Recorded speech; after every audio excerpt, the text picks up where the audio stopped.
जैसे सबको जानकारी है, मैं पेशे से एक डॉक्टर हूँ, न्यूरोसर्जन हूँ और मैं कुछ समय पहले सरकारी सेवा में था। तो अब चुनाव लड़ने के बाद, विधायक चुने जाने के बाद हमें ये लगता है कि जो हमारे द्वारा ट्रेनिंग की गई है, जो हमारा प्रशिक्षण है, जो हमारा अनुभव है, वो यूँ जाया ना हो और वो लोगों के काम आता रहे।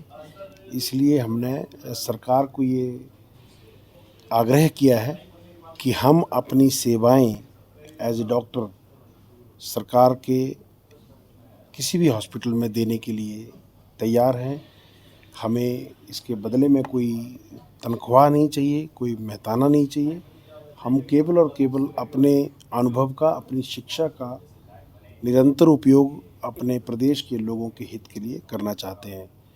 और अभी इस विषय में सरकार की ओर से हमें कोई भी जानकारी प्राप्त नहीं हुई है कि सरकार हमें ये अनुमति देगी या नहीं देगी। डॉक्टर साहब, अगर चंद लोग ही हैं तो कितने आपने ऑपरेशन?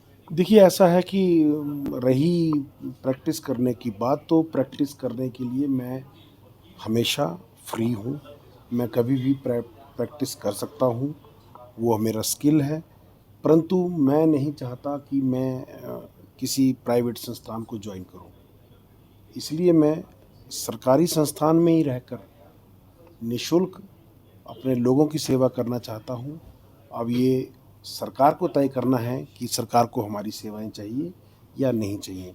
हमने एज ए डॉक्टर लगभग 15 साल काम किया है और जो भी काम किया है वो अस्पताल के आंकड़ों में वो दर्ज है कि कितने ऑपरेशन किए हैं, कितना काम किया है और किस तरह का काम किया है।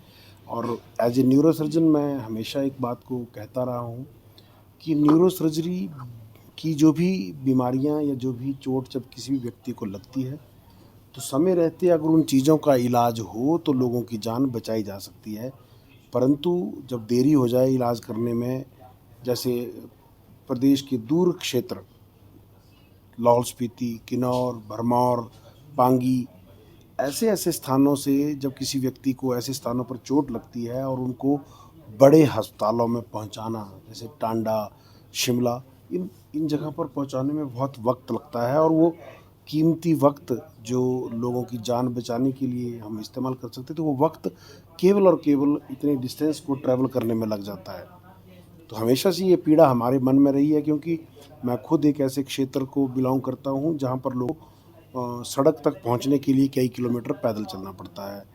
तो जब लोग वहाँ से गिरते हैं, चोट लगती है, और जब तक शिमला हमारे पास पहुँचते थे तो बहुत दयनीय और बहुत गंभीर स्थिति, और मन के भीतर हमेशा एक भाव पैदा होता रहा कि जीवन में कुछ ऐसा करो कि इन लोगों की जो ज़िंदगी है वो खतरों से बाहर निकाल सकें, इन लोगों की हम मदद कर सकें। डॉक्टर साहब देखिए, स्वास्थ्य के क्षेत्र में बहुत काम करने की आवश्यकता है। और अगर आंकड़ों के बात करें तो आंकड़ों के हिसाब से तो हमारे प्रदेश की स्वास्थ्य सेवाएं देश भर में काफ़ी बेहतर हैं।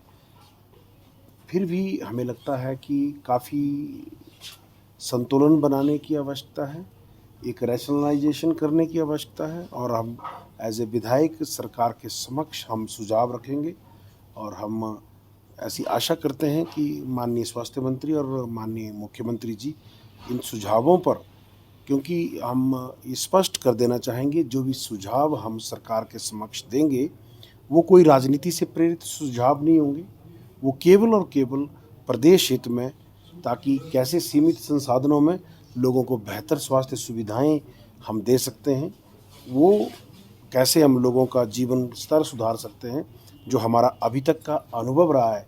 क्योंकि हमने एक प्रदेश के सबसे छोटे अस्पताल, जिसको प्राइमरी हेल्थ सेंटर कहा जाता है, प्राइमरी हेल्थ सेंटर के मेडिकल ऑफिसर इंचार्ज होने से लेकर प्रदेश के सबसे बड़े अस्पताल का भी संचालन हमने किया है। बहुत बड़ा अनुभव हमारे पास है। और साथ ही साथ कोविड के समय में जो इस भयानक त्रासदी से हमारी पूरी सृष्टि गुजरी है, उस समय में भी हमें अस्पताल के संचालन का जो अनुभव है, हम चाहते हैं कि वो अनुभव का फ़ायदा प्रदेश के लोगों को मिले, और वो सुझाव हम उस अनुभव से प्रेरित जो भी सुझाव होंगे वो हम सरकार के समक्ष रखेंगे।